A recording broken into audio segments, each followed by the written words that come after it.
Patanjali, explicando os sutras do yoga, diz que o ser humano ele faz o nirodha, ou seja, o ato de recolher as vrits. Hoje a gente chama isso de bit, informação. Recolhe, processa e devolve. Então, assim, esse jogo de dois hemisférios no cérebro, ele tem uma história muito estranha, que só quem conta isso, vocês sabem quem é o Mahabharata. Existe o Mahabharata e 18 Puranas, que foram escritos por um cara chamado Vyasa. Vyasadeva, o nome dele é Krishna do Apayana.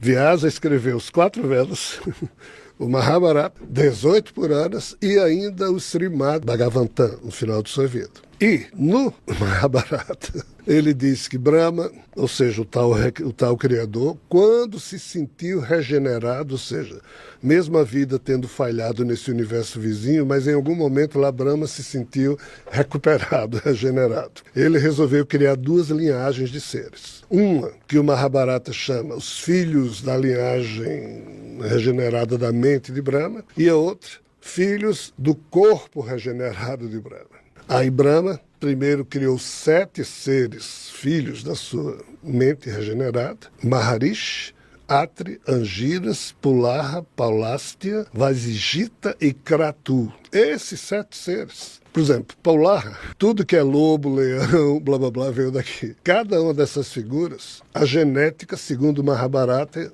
terminou gerando na descendência futura tais linhas, ou descendências que hoje a gente chama de animais. Então Brahma criou esses 7 aqui, mas também criou, isso aqui são os da mente dele, criou os do corpo dele, criou Brigu, blá blá blá blá blá blá, e criou alguém chamado Daksha. Aí o que é que Mahabharata diz? Que o primeiro criado por Brahma em termos de mente regenerada foi Marishi. Marishi criou um clone de si mesmo chamado Kasyapa. E Daksha teve 69 filhas, das quais as últimas 13, a genética dessas 13, misturado com a de Kasyapa e a de outras figuras aqui, a descendência disso gerou todos os seres que nós hoje aqui na Terra olhamos e vemos. Aí diz assim: das 13 filhas últimas de Daksha, que teve 69, Diti, Aditi, Kadru, são as 3 que mais terminaram produzindo genética, cuja descendência hoje responde pelos acontecimentos da Terra.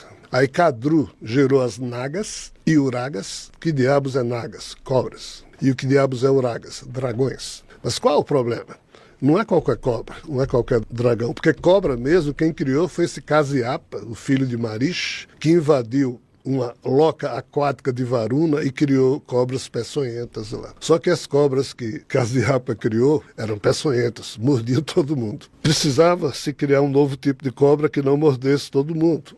Kadru, misturado com Kasyapa, foi que gerou essas nagas que não eram violentas. Só que nós estamos falando aqui de seres, aí é que é complicado, teriantrópicos. Seres que são parte uma espécie, parte outra, porque a questão humanoide já começou a ser colocada aqui. Então algumas nagas eram parte serpente e parte humana. E falavam. Isso está descrito no Mahabharata e nos Puranas. E o pior, os filhos de Diti e de Aditi entraram em guerra e essa guerra veio parar na Terra e Brahma mandou no Mahabharata que todos nasçam na Terra de acordo com suas partes, já que os teriantrópicos têm uma parte de uma espécie, parte de outra. E foi assim que os filhos de Kadru se estabeleceram na Terra e aqui surge o cérebro bilatério vindo desses seres. Ou seja, se isso for verdade, o que nós chamamos de seres teriantrópicos, Nagas e Uragas, filhos de Kadru, a filha de Daksha, que junto com Kasyapa, em nome de Brahma, inundaram a terra com diversas espécies, aí a coisa se complica por quê? Porque esses seres são racionais. E criaram um reino aqui na Terra, tanto submerso, quanto criaram também um reino mental numa realidade paralela e acompanham tudo que se passa na superfície e interferem. Aí um belo dia, Eva e Adão, 2 retardados, estão no jardim, aí a Bíblia diz, e apareceu o animal mais astuto que então existia na Terra e disse: oi Eva, tudo bem? Soube da última? Não era maçã. Toma essa beberagem aqui, que isso vai... Eva tomou. E quem falou isso foi uma cobra que falava. Ou seja, a própria Bíblia não esconde. A Bíblia podia ter inventado uma outra história. O animal mais astuto da Terra era um papagaio. Colocou a cobra, que é exatamente a história do Mahabharata. E o pior, Siddhartha Gautama, milênios depois que Eva, entomando aquilo que a cobra aconselhou, fez o quê? Criou a espécie Homo sapiens que hoje nós somos. Se a cobra não tivesse dado a Eva a tal maçã metafórica, se Eva não tivesse bebido, nós não seríamos os humanos sagazes que somos. Continuaríamos retardados nos termos em que ela e Adão eram. Foi uma cobra que estragou o plano de Javé de manter a humanidade sob o controle dele, ou seja, sob a obediência cega. O que é que a nossa amiga Eva fez aqui? Criou a liberdade de consciência para o ser humano. Javé ficou pé da vida com isso. Aí os seres humanos foram evoluindo, um deles resolveu se iluminar. Quem foi? Siddhartha Gautama, o Buda. Quando Siddhartha Gautama estava lá sob a árvore Bo, meditando, aí Brahma, no universo vizinho, disse, mas que vibração é essa? Ah, os humanos, desde que Eva liberou aí a mente deles, esse aí está querendo chegar... E aí Brahma dizia, mas eu estou sentindo as vibrações, vão lá e atrapalhem.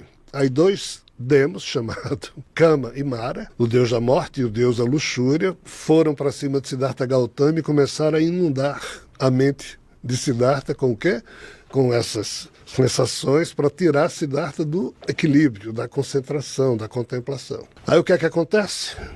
Uma cobra sai da terra, chamada Mukalinda, o rei serpente saiu da terra, envolveu o corpo de Siddhartha Gautama, dando 7 voltas com seu corpo, e Mukalinda era um ser teriantrópico, parte cobra e parte humano. Com a sua parte humana, ficou brigando com Kama e Mara para deixarem o ser humano em paz para ele poder. Aí assim, conta o budismo, que Kama e Mara foram expulsos, Mukalinda volta a entrar para o seu reino subterrâneo onde era rei. Mas o que é que essas histórias têm em comum? Que histórias? A de Eva, de Siddhartha Gautama e outras tantas. É que essa raça de seres teriantrópicos, filhos de Kadru, Nagas e Uragas, estabelecidas aqui na Terra ao longo dos últimos 300 milhões de anos, financiaram e protegeram a espécie humana desde o seu início. Na hora em que Adão e Eva despertaram, foram as cobras. Ah, mas essa bebida que foi dada a Eva e a Adão veio de onde? É porque essa história é antiga, começou com Epimeteu, lá na época da mitologia grega, em que Epimeteu lidava com esses seres nas fazendas laboratório que ele tinha, e essas experiências alquímicas já vinham sendo trabalhadas desde ali. Ou seja, se essa história tiver o mínimo de assento numa verdade hoje perdida, nós, os chiquérrimos humanos, fomos financiados e somos ainda financiados e protegidos por uma espécie teriantrópica, e a nossa condição de bilatério veio exatamente do progresso que esses seres, Nagas e Uragas, conseguiram produzir neles mesmos, porque eles são bilatérios. Eles falam e têm emoções, e são do bem.